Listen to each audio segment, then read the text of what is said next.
Assalamu alaikum wa rahmatullah. So it's pouring down with rain and I don't want to be stuck inside, so I'm going to do something in the greenhouse.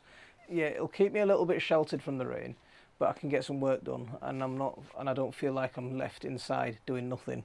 So what I'm going to do today is I'm going to fix this greenhouse and get this greenhouse ready for planting into.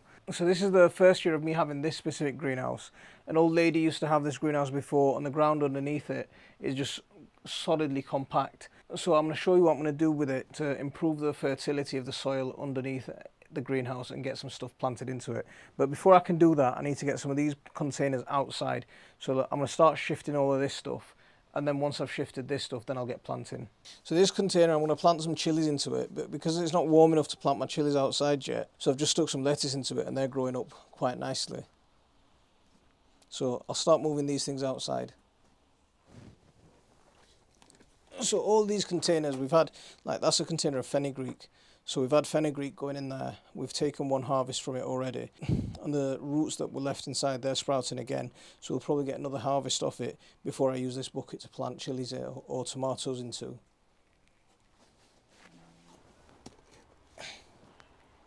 See, this is another container that we've had one harvest of radish leaves from here.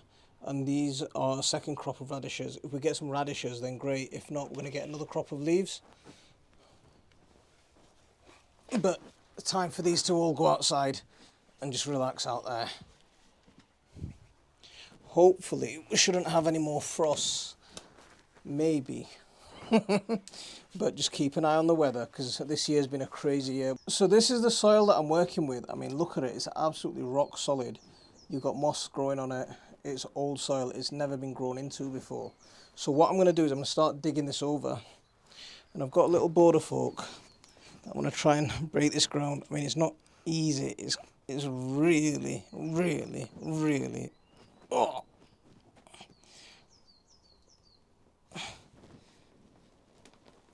But you can see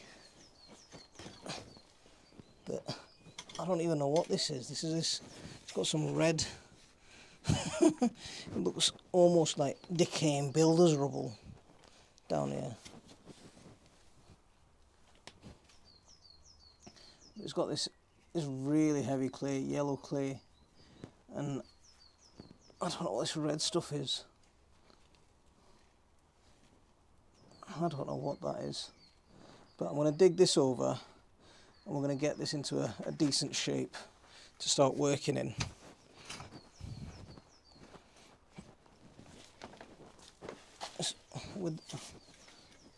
There's some stones, there's plastic, so it looks like, I don't know what it actually looks like. There's some kind of membrane, probably to stop roots from coming up.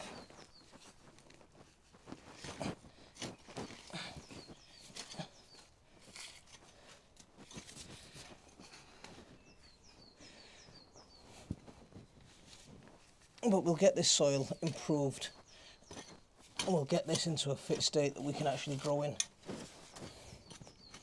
So it's amazing what people do, or what people put into the ground, even though they're actually growing. Yeah.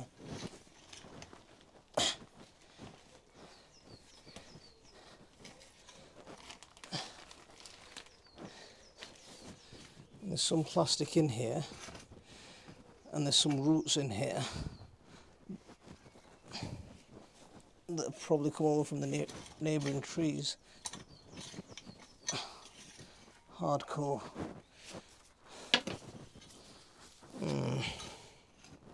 But the ground in here is absolutely bone dry. And of how much have I dug? I've dug this much. I've dug a patch, and I've not seen a single earthworm yet. So this is what dead soil looks like. I need a bucket to put all this plastic in. I'll dig this over and I'll show you what I've done with it once I've dug it over. So I've dug all this over, and one of the things is I've not seen a single worm in all this area. Now I've dug I don't know how big this greenhouse is, about 2.5 meters, 2.5 meters or something, and I've not found a single worm, and that's one of the most disappointing things about this soil. So that's a sign that this soil is really dead soil. But I've found these massive roots of whatever they are.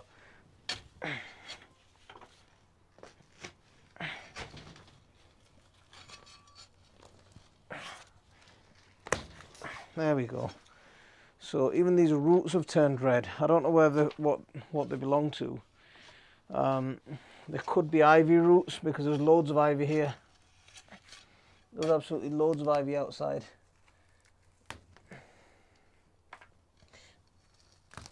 So it could be roots from that. So I've given it a good dig over. And like I say, with this kind of soil, it's good to find out what you're dealing with. It's good to break up whenever you're starting off something. It's good to make sure that you're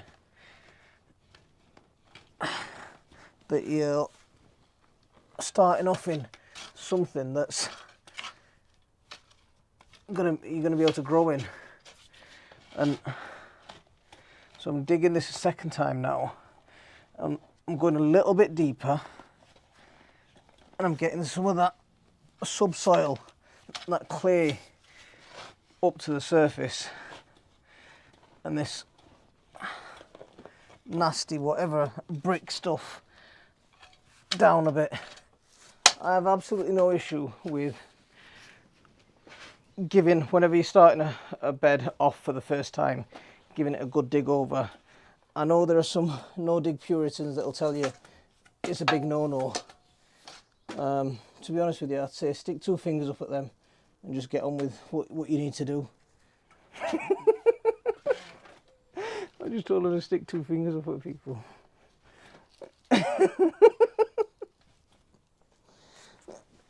So yeah, I'd just say, just carry on. Get on with what you need to do. And ignore those kind of people who will bring you down. Because it's important to know what you're doing. It's important to break that hard pan. I mean, there's some people who say, no, you don't need to, it'll naturally break. But as you can see, I haven't got a single worm in here. And that's one of the worst things that I've noticed about here, that I've been digging all this time and not a single worm has come. And it's the second time I've dug it, so it's a bad sign. Now I want to turn this soil from completely dead soil, I want to bring it to life, and I want it to be a hub of life. But I don't know why whatever these roots are, why the roots have actually turned red. That's something quite interesting.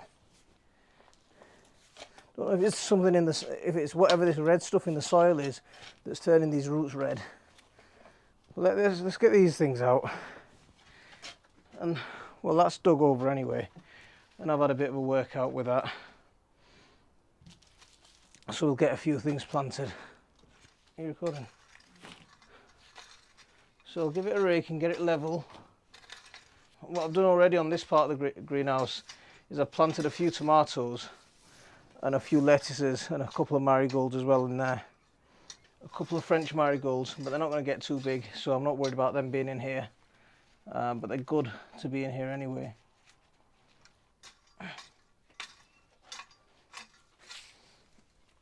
Get rid of some of these stones, and that bed's ready for planting.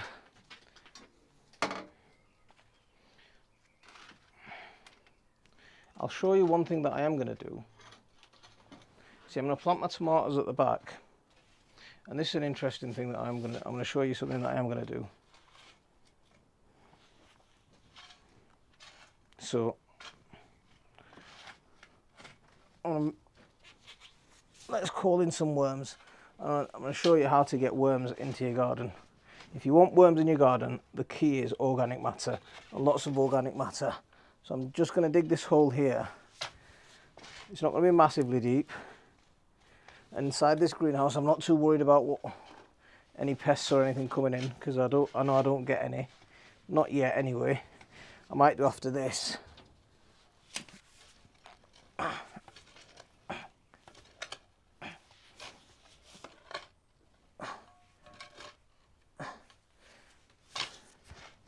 It's nice because it's a nice grave shape. It's kind of fitting for what I'm about to do. Inside this bucket, what I did was, so I got some fat from the butchers, and then what I did, I just stuck it in this pot and filled it with, covered it with wood chips, or compost, sorry. And you can see this is just crawling with worms. So I'm just chucking this fat in there, and there you go. You want to call in the worms? Here you go. Look at that. Absolutely beautiful. That's just leftover fat that the butchers were going to waste. So look at that. Absolutely beautiful. Gorgeous. And that's just, I'm just chucking that into my garden, or into the bed of my greenhouse. Let's make another hole here. Bury that.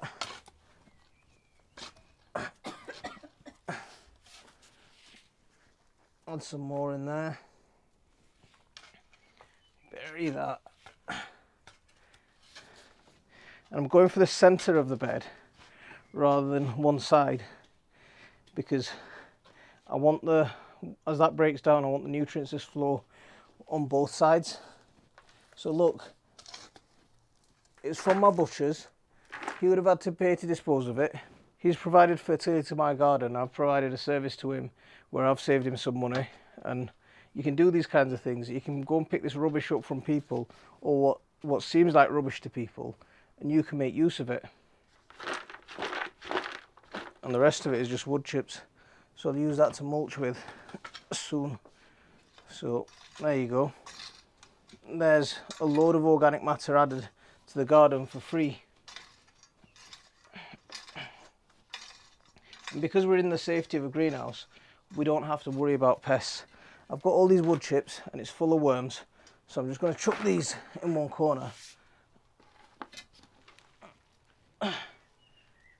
Basically around this tomato plant here, and let it fall into place.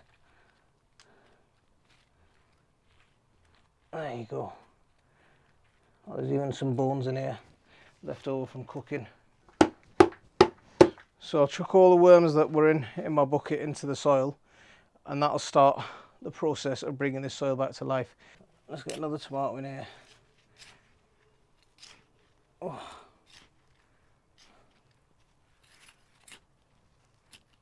This soil's bone dry as well. Down at the clay level there was a bit of moisture, but all this stuff at the top was completely dry.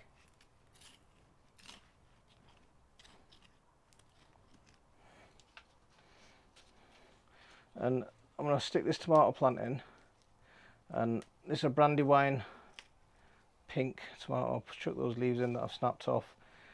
So this was originally planted in a seed cell that was about that big, and I potted it up, and you can see how it's filled up the pot. That's why I like pot noodle pots, because they're really deep. And look how deep I'm planting it. So it's about 1.5 feet long, and about close to a foot's going underground.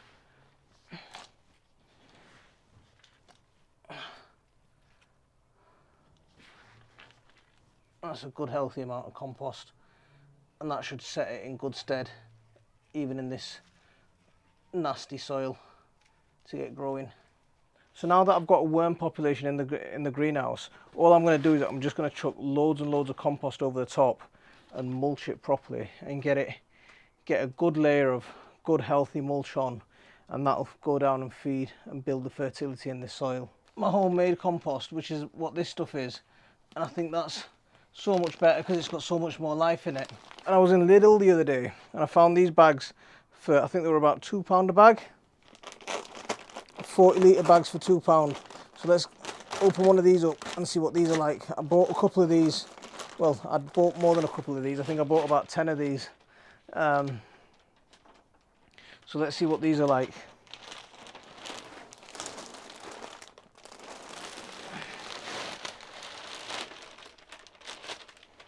They're peat free, which is what you want to be doing nowadays. Well, we should have been doing it all along. We should have been buying peat free. But here we go, we've got some peat free compost for a couple of quid. It doesn't look that bad. I mean, there's some big wood chips in here. Okay, fine. But in here, as a mulch, I'm not going to complain about this. It's perfectly fine for a mulch. Not an issue at all. For a couple of quid, I think that's fine. So look for these bargains, guys. With soil like this, you want to build up the organic matter. You really need to build up the organic matter so you can get this soil back to life. Now, once I start planting into here and I start watering in here, those worms are just going to arrive. I've put in some rotting meat matter that's going to attract worms. So this is how you call in the worms. What I'm going to do is I'm going to have a look at what fizzy pop or any pop that the kids have wasted, and I'm going to get some sugary water and I'm going to water this whole soil with sugary water. It's a little trick to call in worms. There's something about sugary water. The worms just love it. They go mental for just like little kids go crazy for sugar. Worms go crazy for sugar. So that's my little transformation of this garden. It started raining, so I think I'll do some potting up in here and get some planting in here done. I was going to do some planting outside, but I don't want to get wet. I'm still fasting, so what I'm going to do is I'm going to just take some compost from, this is homemade compost. So I'm just going to start working it into this part back here. So you can see it's already starting to make a difference to this dirty grey stuff, whatever we've got. So I'm going to get these hyacinth beans planted in. So just in this area that I've amended the compost and clay and this dirty red stuff, whatever it is, I'm just going to stick these in here. There's a couple of hyacinth beans in here. They're getting a bit too. These are actually starting to flower. So they really want to be in the ground, but they're not. It's not ready to be outside yet. Outside's not quite ready to handle these beans yet, or these beans rather, aren't ready to handle outside weather yet. So I'll plant them here. Can you pass me a couple of bamboo canes? Thank you. So these are, I think these are 8-foot canes. So let's get them in there. See, this is the problem with these is you have to plant them early. But if you plant them early, they get a little bit spindly, and then it's a nightmare to get them to grow like this. Oh, I've got it going the right way for a change. I wanted to send two up 2 different canes, but they both decided to climb up that one, so fine, whatever. Got a couple of chilli plants that I'm going to actually plant out, so I know where my dirty pile of rotting fat is. So I'm just going to make a little hole into it, into the soil.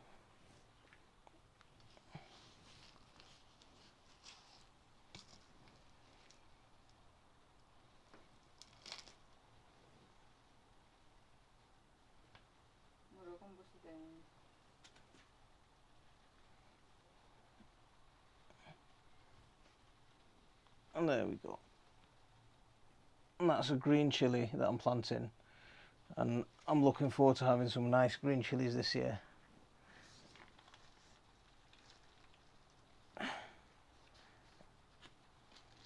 Let's put this guy back in his pot. And what else are we going to plant? So the way that I'm doing it is I've got the really tall stuff at the back, and then, or slightly shorter, and then the really short stuff at the front. And that's what my plan is. So there we go, that's a little transformation of this greenhouse. What I'll do back there is I'll carry on planting chilies. I'm going to have 3 rows of chilies, I think, or 3 rows of tomatoes and chilies. I'll have the small ones at the front, and we'll keep it growing like that. And what I've done down this side is I've planted some lettuces underneath my tomatoes, and those lettuces will be out way before those tomatoes, way before I'm ready to plant anything else in there. And I'm looking forward to what this greenhouse can produce. We'll keep growing in this and extending the season as long as we can. But I'll leave it there for this one. Assalamu alaikum wa rahmatullah.